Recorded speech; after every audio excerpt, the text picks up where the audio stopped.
There are three tenses that we are going to look at today. The present perfect continuous is where we're going to begin. This is formed by using has or have plus been and the present participle, like writing, eating, sleeping, drawing. He has been writing, eating, sleeping, drinking. There are really only two uses of this verb. Both show time from the past until now. The first is about duration. I've been eating since I got up. I've been working for 5 minutes, for 2 weeks, for 3 years. She has been talking for 3 hours on the phone. Tim has been teaching for 25 years now. The second use is to talk about something happening recently or lately, and we could use those words recently and lately. I have been feeling very tired recently.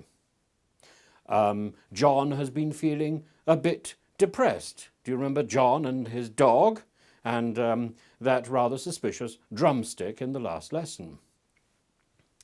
Well, what have you been doing? If you ask a question using the present perfect continuous, it suggests that it is something that is very recent. Have you been smoking? I can smell it. Have you been smoking? Have you been drinking? Remember the policeman. Step out of the car, please, sir, and blow into this bag.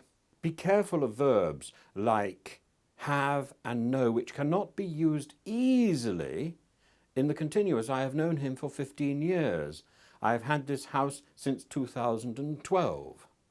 Love, stay, study, wait, work can all be used in the simple present perfect and the present perfect continuous without changing their meanings. I have worked.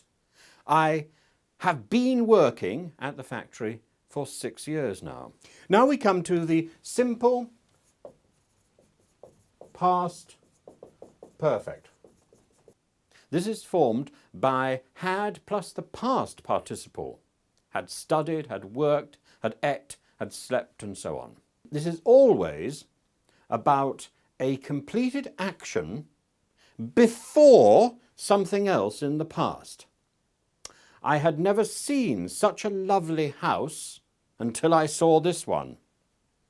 I did not have any cash because I had lost my wallet yesterday. I could not telephone you because I had lost my phone.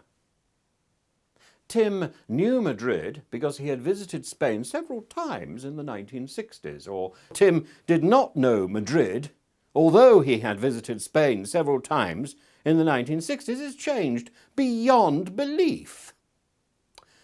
We can use this tense with words like lately, never, just, ever, before, yet, and already. But in the past. We've heard that list before. And now to the final verb that we're going to talk about today, the past perfect continuous. What's happened to my writing? My writing has become execrable. The past perfect continuous, we're thinking of, we create this by using had been plus the present participle. An event that started in the past and continued in a continuous tense until another time in the past. I had been waiting there for 2 hours before you finally bothered to arrive. Milati Elenika polyomorpha. How long had you been studying Greek before you went to Athens? I hadn't been studying Greek very long at all. Al maresi I Athena.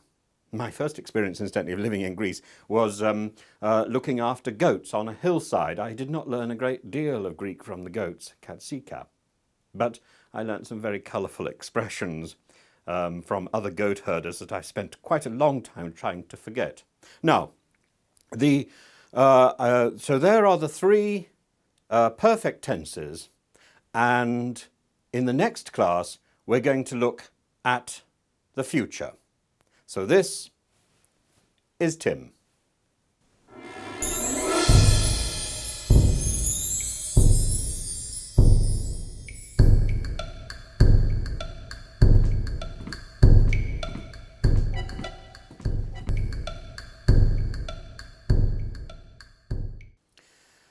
The future. What are you going to do tomorrow? What are you going to do in the next 5 minutes? I trust in the next 5 minutes you're going to stay with me.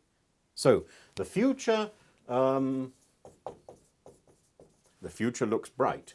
We're going to look at will and going to. What are you going to do and how will you do it? There are two ways to talk about the simple future using the word will and the word going.